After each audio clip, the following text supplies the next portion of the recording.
सी कथा। हिंदू धर्म में फुलेरा दूज का विशेष महत्व होता है। इस दिन से ही रंगों के त्योहार होली की शुरुआत हो जाती है। फुलेरा दूज हर साल फाल्गुन मास के शुक्ल पक्ष की द्वितीय तिथि के दिन मनाया जाता है। इस बार ये तिथि 1 मार्च को है, जिसका मतलब है कि 1 मार्च को फुलेरा दूज का पर्व मनाया जाएगा। ये दिन भगवान श्री कृष्ण और राधा रानी को समर्पित है। इस दिन विधि विधान से इनकी पूजा की जाती है और कहते हैं ऐसा करने से राधा कृष्ण हमारी सारी मनोकामनाओं को पूरा कर देते हैं।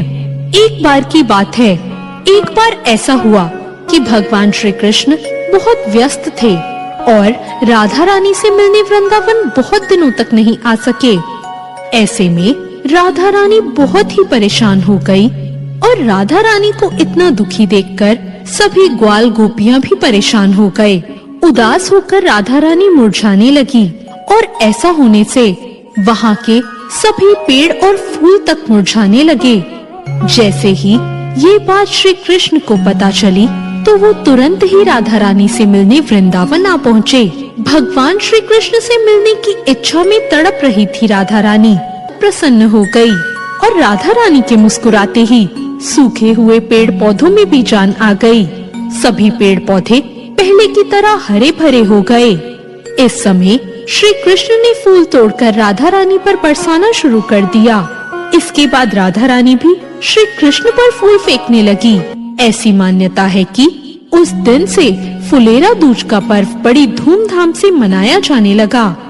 तभी से हर वर्ष मथुरा में फूलों की होली खेलने की परंपरा भी शुरू हो गई। फुलेरा दूज का दिन फाल्गुन महीने का एक पवित्र दिन है। इस दिन कोई भी शुभ कार्य किया जा सकता है।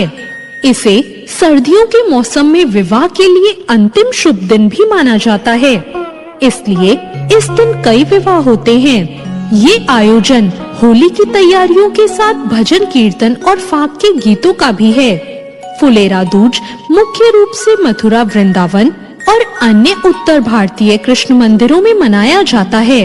इस खास दिन पर मंदिरों को सुंदर फूलों से सजाया जाता है और राधा और श्री कृष्ण के प्रेम के प्रतीक के रूप में लोग फूलों से होली खेलते हैं और फूलों को एक दूसरे को आदान प्रदान करते हैं।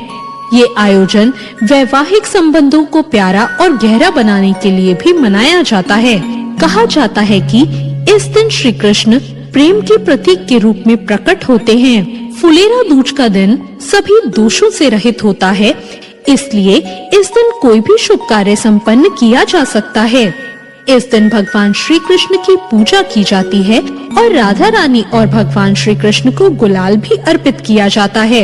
इसके अलावा इस दिन घर में मिठाई बनाकर भगवान श्री कृष्ण और राधा रानी को भोग लगाया जाता है। फुलेरा दूज की पूजा गोधूली बेला में की जाती है, इसलिए पूजा से पहले शाम के समय स्नान आदि कर स्वच्छ वस्त्र पहने और भगवान श्री कृष्ण और माँ राधा को नए वस्त्र पहनाकर तैयार करें। इसके बाद उनके लिए फूलों की माला बनाएं और उन्हें पहनाएं और उन्हें गुलाल भी लगाएं।